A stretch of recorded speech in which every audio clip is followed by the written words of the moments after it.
Saudações, preclaros confrades! Hoje iremos abordar a destruição da família através de um outro olhar, que também está ligado à degeneração. Mas este tipo de degeneração não envolve as abominações humanas, mas sim as abominações tecnológicas. Por exemplo, homem japonês chamado de Akihiko Kondo, que se casou com um holograma.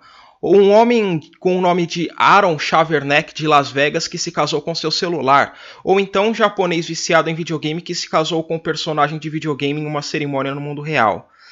Ou uma mulher chamada Pascale Selick que se casou com um edredom em uma cerimônia para promover o amor próprio e o cuidado de si antes dos dias dos namorados.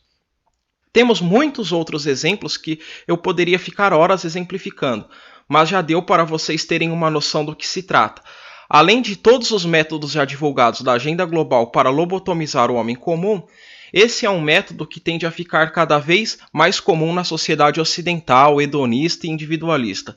Isso é o individualismo elevado ao extremo máximo. Qualquer bizarrice que aparecer futuramente será discutido. Poderá causar até impacto à primeira vista, como provavelmente vocês ficarão impactados ao saberem disso. Mas depois de algum tempo isso se tornará comum. Será normalizado, assim como inúmeros outros exemplos do passado. Vou dar um exemplo singelo, besta, não tem nem comparação com o exemplo que estou falando aqui, né? Mas, por exemplo, antigamente um homem assumir uma mãe solteira era algo escandaloso. Hoje em dia, com o passar do tempo, foi naturalizado, assim como o divórcio. Antigamente era visto como algo ruim, hoje é visto como algo comum. Obviamente que tem as devidas proporções, conforme eu já disse para vocês, mas será exatamente dessa maneira com as modificações sexuais que vêm ocorrendo na sociedade. À primeira vista, o tecnossexo pode ser visto como uma bizarrice, mas daqui a pouco tempo poderá ser visto como algo normal. Isto porque o ser humano tende a se acostumar com as coisas após o impacto. À primeira vista, vocês podem ficar impactados, mas depois vocês tendem a se acostumar com isso, porque isso é da natureza humana. Veja, uma mulher quando é traída e perdoa o seu companheiro e ele acaba repetindo as traições, ela tende a ficar menos nervosa com as outras traições do que ficou em relação à primeira traição.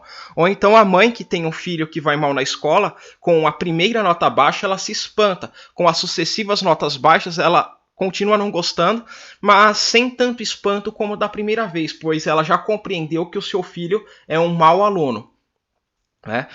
E voltando aqui para o nosso tema, alguns futurólogos apontam que em 2050 o sexo entre robôs será mais comum do que entre seres humanos.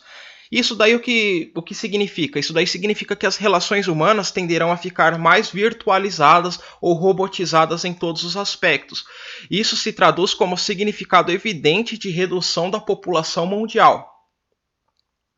Tivemos inclusive um caso neste período de pandemia, onde o governo argentino recomendou sexo virtual e masturbação durante o período de quarentena.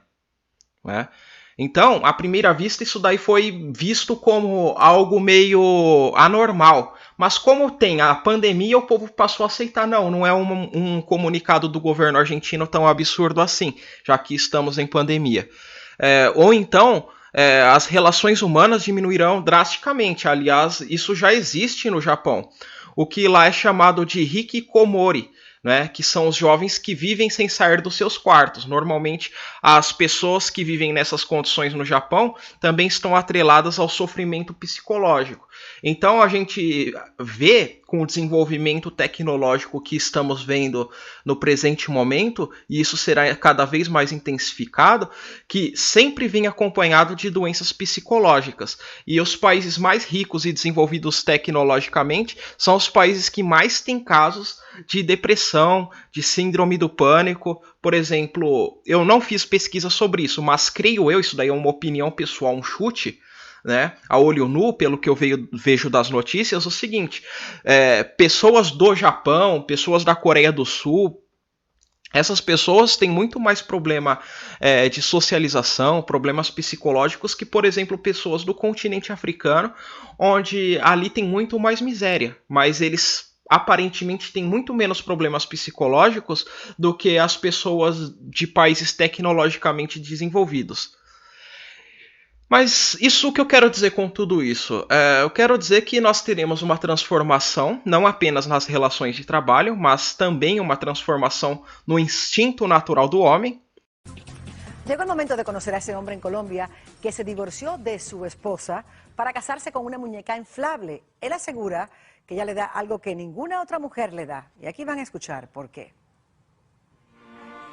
Su nombre es Carla y para Gabriel no es una muñeca cualquiera. Se trata de su nueva esposa a quien consiente, le habla y le dedica gran parte de su tiempo.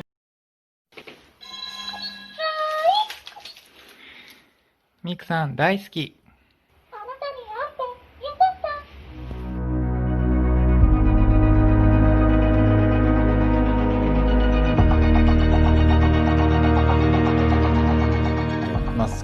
大好きな女性であって、心を救ってくれた存在です。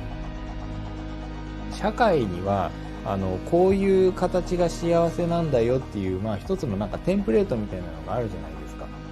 結婚して子供を産んで、家族に囲まれて、死ぬみたいな。E eu, pessoalmente, eu sou um admirador do Theodore Kaczynski, o que é conhecido também como Ted Unabomber. E, portanto, eu espero que, quando isso se intensificar, essa tentativa de mudança do instinto natural do homem, né, que é a relação sexual, eu espero que surjam diversos movimentos ludistas e que coloquem um freio no desenvolvimento tecnológico, porque está ocorrendo de maneira desenfreada, né? Inclusive, para um compreendimento, né, para um aprofundamento melhor do assunto, eu sugiro o livro da intelectual italiana Enrica Perucchetti, não sei se pronuncia assim, né?